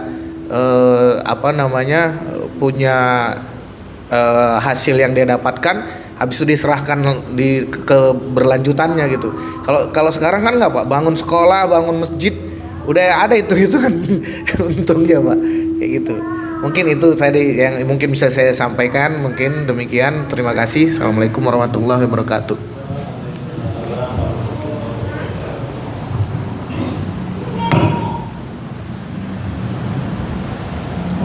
Ada 6 ya? 6 ya. Iya. Jadi secara umum ya, berkaitan dengan tadi yang pertama tadi Cina membuatkan suatu budaya supaya orang. Nah, ini karena berkaitan dengan mentalitas kita ini juga memang harus diperbaiki ya. Mentalitas kemudian membangun bangsa ya. Karena Cina itu ya semua memang dikoordinasi oleh negara ya. Semua fasilitas juga diatur ya. Termasuk juga BUMN-nya itu menguasai, dan yang menjadi direktur itu nggak mau seenaknya mengambil karena jatahnya kan sudah ditentukan ya. Dan memang hierarkis ya. Kalau dia sudah ditentukan hotelnya bintang 3, dia nggak mau minta yang bintang 5 dan lain sebagainya. Karena negara ngaturnya begitu, dia ke bintang 4 langsung kena itu ya, disiplin. Nah, sementara kita tadi mentalitas kita ya kadang menggunakan aji mumpung ya. Nggak mau berkorban. Masa saya menjadi direktur utama BUMN yang besar di sini menghasilkan uang, dan itu karena hasil keringat saya yang bekerja, kok nggak dapat? Dia tahu kan revenue yang dihasilkan sekian gitu. Masa saya nggak dapat berapa persennya? Padahal kan dia diangkat itu ya sudah diberi wewenang, sudah diberi hak-haknya dan dia bekerja. Pilihannya kan dia akan mengambil, dia kerja keras tapi mengambil banyak, atau dia tidak melakukan apa-apa gitu ya. Ngapain saya bekerja ini dan sebagainya, membuat terobosan ya, toh kemudian nggak membuat saya menjadi kaya. Nah, ini kan saya kira menjadi mentalitas ya. Oleh karena itu kan kalau kita lihat perusahaan-perusahaan negara besar sekali ya gaji-gajinya, tapi setiap laporannya kok banyak yang minus gitu ya. Fasilitasnya besar dan tunjangan-tunjangannya segala macam, tapi minta disupport terus gitu. Nah, Nah di Cina saya kira itu ya disiplin dan ya hukumannya jelas gitu ya. Kalau ada yang mengambil nilai-nilai tertentu, resikonya bisa kena hukuman mati gitu ya. Koruptor digantung. Nah kalau kita kan calon koruptor aja bisa menantang ya hukuman mati gitu ya.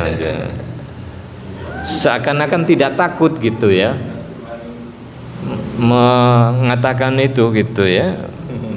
Bicara tentang korupsi, bicara tentang harus dihukum mati, tapi kemudian ujung-ujungnya tanpa sadar ya terlibat di dalam sistem yang koruptif itu. Nah ini saya kira hal yang harus diluruskan kembali ya. Jadi anak-anak yang sekolah kan dari awal memang ya penanaman berkaitan dengan moral, integritas memang sangat ditekankan. Indoktrinisasi di Cina kan juga sangat kuat gitu ya, nggak boleh menyimpang gitu. Kalau baris ya harus lurus gitu. Berjam-jam disuruh baris harus mau gitu, karena itu adalah sebagian dari kerja keras. Kalau kita kan sudah mulai lembek gitu kan ya, sudah seenaknya sendiri, asik main game dan lain sebagainya. Ini saya kira dan itu dari atas sampai bawah ya, ada contohnya begitu ya, enggak kemudian kita terlalu banyak melihat contoh-contoh yang kontradiktif ya, nilainya begini, prakteknya seperti ini, termasuk dalam sisi penegakan hukum, dari sisi yang lain. Akhirnya kan orang jangan lapor polisi kehilangan sepeda nanti motor yang ini ya, itu kan sering jadi hal yang artinya itu realitas yang dialami gitu. Mendingan diem aja, akhirnya kan kejahatan jadi marak, premanisme di mana-mana dan lain sebagainya, jasa keamanan akhirnya muncul ya, padahal mereka yang menciptakan ketidakamanannya kemudian setelah itu menawarkan jasa keamanan kan gitu ya. Preman kan gitu, nakut-nakuti orang gitu ya, setelah itu menawarkan jasa keamanan gitu, takutin. Nah masalahnya kan di level bawah sampai atas itu kadang preman itu juga masih ada ya. Nah ini saya kira menjadi serius. Nah oleh karena itu tadi itu memang diperlukan orang-orang yang mau berjihad, orang-orang yang mau berkorban gitu ya. Ya kalau Muhammadiyah membuat matmu gitu ya, ini kan jihad gitu ya. Bisa saja di luar itu mungkin lebih murah sedikit ya gitu ya. Kenapa kita nggak mau di sini membesarkan di sini, toh uang ini nanti juga untuk kita, untuk amal dan lain sebagainya gitu ya. Kenapa masih menghitungkan di sana banyak diskonnya gitu kan gitu ya. Jadi semua hitung-hitungnya disuruh kemudian menjadi lebih murah, justru kita yang ingin mendapatkan manfaat dari situ, bukan kita tadi itu ya menghidupi ya organisasi. Kalau semuanya kompak semua kan lembaga itu semakin besar ya, waralaba ini kemudian ada di mana-mana dan semua mensupportnya gitu ya, pasti ini sangat diperhitungkan gitu ya. Termasuk juga saya kira bagaimana penghargaan terhadap tadi ya orang-orang yang ada di masjid itu. Orang masjid itu ya sebagai bagian dari pelaku ekonomi kan gitu ya. Orang-orang kumpul di masjid itu kan potensi ekonominya besar gitu ya. Tapi kenapa perusahaan kalau menyumbang ke masjid ya?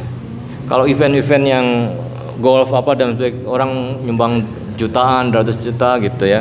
Tapi begitu ke masjid, suruh masjid bikin acara, diminta door prize ya, ngasihnya kipas angin gitu ya. Sementara di tempat yang lain dia ngasih, padahal di sini adalah tempatnya orang-orang yang sholat dengan berbagai macam latar belakang dan potensi ekonominya besar dan karena kecenderungan umat Islam memang membelanjakan ke tempat yang lain gitu. Nah, kalau masjid di Malaysia saya waktu ada pertemuan Masjid Nusantara itu justru support perusahaan ke masjid itu tinggi ya, karena dia melihat bahwa jamaah masjid itu sebagai potensi untuk marketing. Jadi acara perayaan hari besar agama gitu ya, perusahaan-perusahaan nyumbang gitu ya. Ada yang menyediakan kulkas, ada yang menyediakan motor, ada yang produknya agar kemudian diketahui oleh masyarakat yang jamaah di situ. Karena itu akan lebih, sehingga mereka memandang bahwa masjid itu strategis gitu ya. Nah kalau di Indonesia kan enggak gitu ya.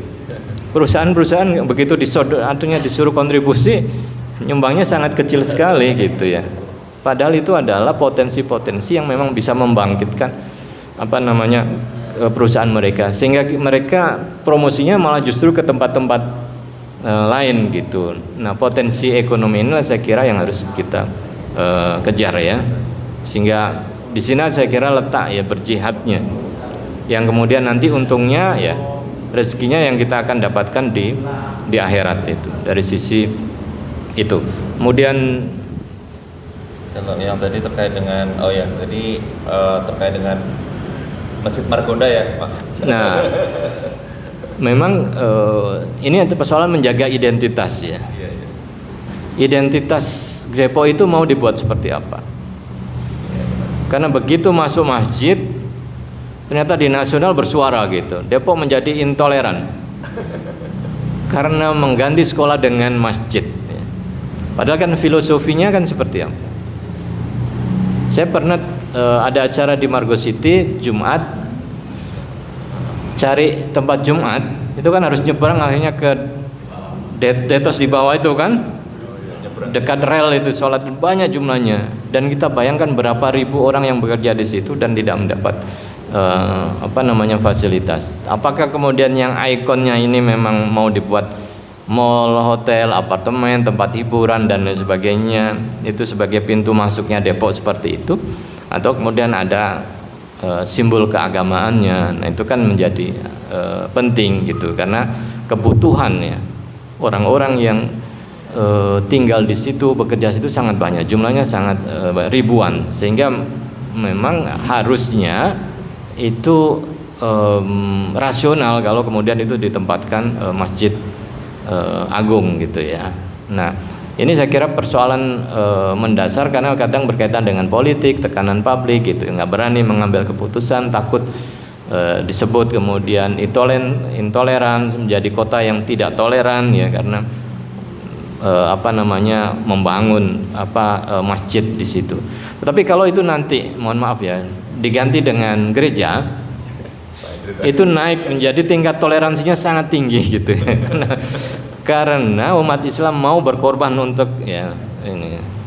Ya, artinya bukan kita diskriminatif, tetapi kan harusnya tinggal tahu, lihat situasi lah ya masing-masing gitu ya, kan dari sisi bisa saling menjaga satu sama lain. Jadi dari sisi itu saya kira kemudian ya kebutuhan itu tadi, banyaknya umat Islam yang bekerja itu jumlah sangat banyak di hotel, di tempat-tempat makanan dan lain sebagainya, itu kan sebagai pusat kuliner. Tapi kadang tekanan politik itu ya yang membuat orang ragu-ragu ya, dan terus-menerus dinarasikan seperti itu. Tapi kalau kita nggak punya pendirian ya tentu akan terus-menerus ditekan dengan isu-isu yang semacam itu, dan kita akan mengikuti ya.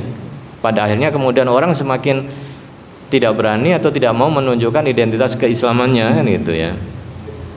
Simbolnya sudah nggak ada, kemudian mulai ya kalau di sekolah nggak usah pakai assalamualaikum, pakai salam-salam yang nasional saja kan gitu ya. Nanti kalau ini kok dikit-dikit pakai salam dianggap terlalu Islam dan lain sebagainya. Padahal kan itu bagian dari kehidupan. Jangan sampai kemudian kita dipisahkan, ruang publik menjadi sangat sekuler, ruang ini tidak. Nah, menyambung juga tadi itu ya. Nah, kalau kita kembali masalah kemerdekaan Ibu ya. Jadi kemerdekaan itu kan terbebas ya dari penjajahan, terbebas dari kesengsaraan, terbebas dari kemiskinan, ya, terbebas dari eksploitasi dan lain sebagainya.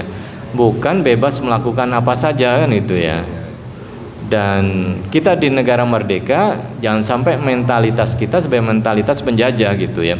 Setelah merdeka justru kita menjajah anak bangsa kita sendiri. Nah, itu yang saya kira menjadi persoalan. Jadi merdeka belajar gitu ya, akhirnya bebas belajar mau enggak terserah gitu ya. Itu jadi salah kaprah dalam hal itu ya. Saya pernah ada melihat ya seorang penjual soto ya dari Madura gitu ya, ditulis free MSG gitu. Wah, bayangannya gitu kan, wah ini pasti sehat ini karena free tanpa MSG. Ternyata ketika kemudian pedagangnya menyajikan ada MSG diberikan cukup banyak gitu kan, Lalu tanya, kok katanya free MSG, kok ini banyak? Ya namanya free MSG ya bebas gitu. Bebas ngasih MSG apa saja dikasih. Ya saya bebas saya ngasih MSG-nya ngasih. Wow, berarti maksudnya bukan kami dibebaskan dari MSG, tapi saya bebas untuk ngasih MSG. Nah, dalam memahami kemerdekaan jangan sampai kemudian gitu ya, saya bebas mengatur, saya bebas ini saja gitu ya. Yang kaya makin kaya, yang miskin-miskin, dan kesejahteraan kemudian tidak diatur. Nah, sehingga dituntut kembali ini esensi, benar nggak kita sudah 80 tahun ini merdeka? Jangan hanya kebebasannya yang diambil, kemudian para pemimpin mengambil inti merdeka gitu. Ya kalau saya sudah dari pemimpin pejabat ya merdeka diartikan suka-suka saya gitu ya. Nah, padahal kan tadi itu ya menjadi semakin berdaulat gitu ya. Yang awalnya dulu dijajah Belanda, kita merasa bahwa hidup dijajah itu tidak enak, menyengsarakan, ya jangan menjajah ya. Termasuk juga sesama anak bangsa juga jangan menindas kan begitu ya. Jangan merdeka tapi mentalitasnya masih menggunakan mentalitas penjajah. Nah ini saya kira berkaitan dengan itu. Kemudian masih ada lagi ya Pak? Sudah. Iya. Jadi cerita Nabi itu awalnya disebut sebagai akhbar. Ya. Akhbar itu adalah berita. Jadi dulu ada ulama fikih, ada ulama akhbar yang punya majelis, kemudian menceritakan ya peristiwa-peristiwa masa lalu dari Nabi Adam sampai sekarang. Berbeda dengan hadis. Kalau hadis itu memang berkaitan dengan apa-apa yang disampaikan Rasulullah dan itu menjadi pegangan. Nah, kemudian akhbar menjadi akhbar, setelah itu disebut sebagai bagian dari sejarah. Nah, karena akhbar sejarah itu hanya diambil hikmahnya. Diambil kemudian apa yang bisa dipetik di manfaatnya secara substantif ya. Kalau hadis kan kemudian ambil ya sebagai hukum dan lain sebagainya. Tetapi sejarah itu menjadi penting untuk kemudian menjadi bagian-bagian yang digunakan di dalam hal menilai atau merujuk ya suatu peristiwa ke masa lalu. Oh dulu seperti ini ceritanya ya, Nabi dan lain sebagainya. Walaupun kadang nanti pengaruh juga ya dari berbagai macam sumber ya. Makanya ada yang disebut dengan Israiliyat ya, yang ada dari cerita-cerita gitu ya, berita-berita dari umat-umat terdahulu dari kelompok Yahudi atau Israiliyat yang memang masuk.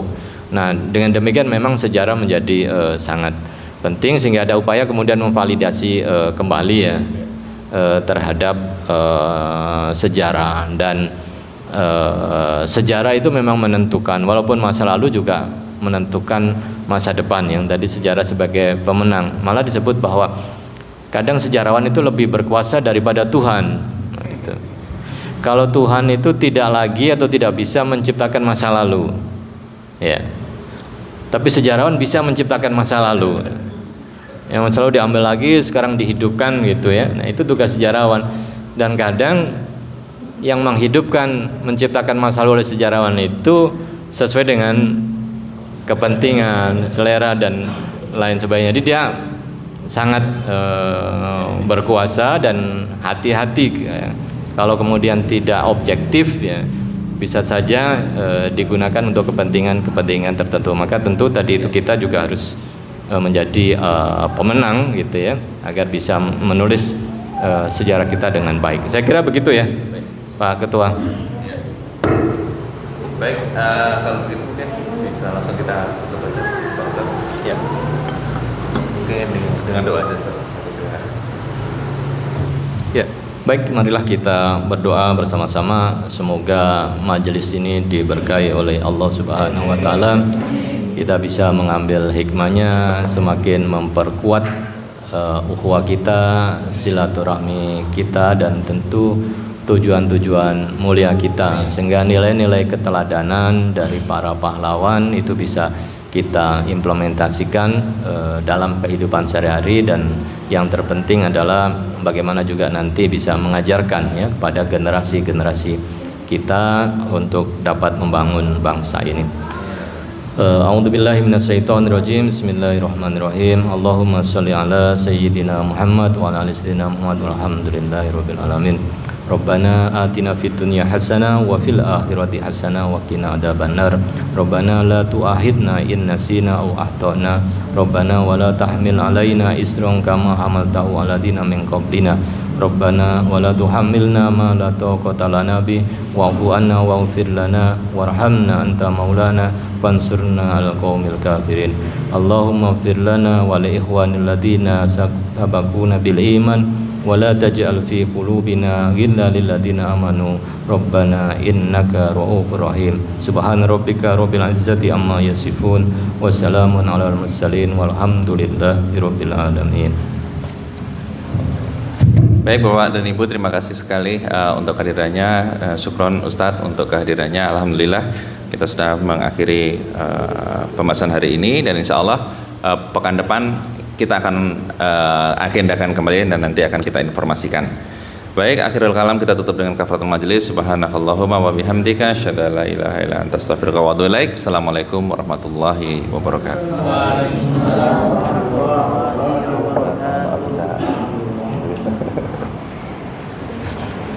Foto dulu Bapak. Ya. Oh, ada kemerdekaan yang ngeri saya.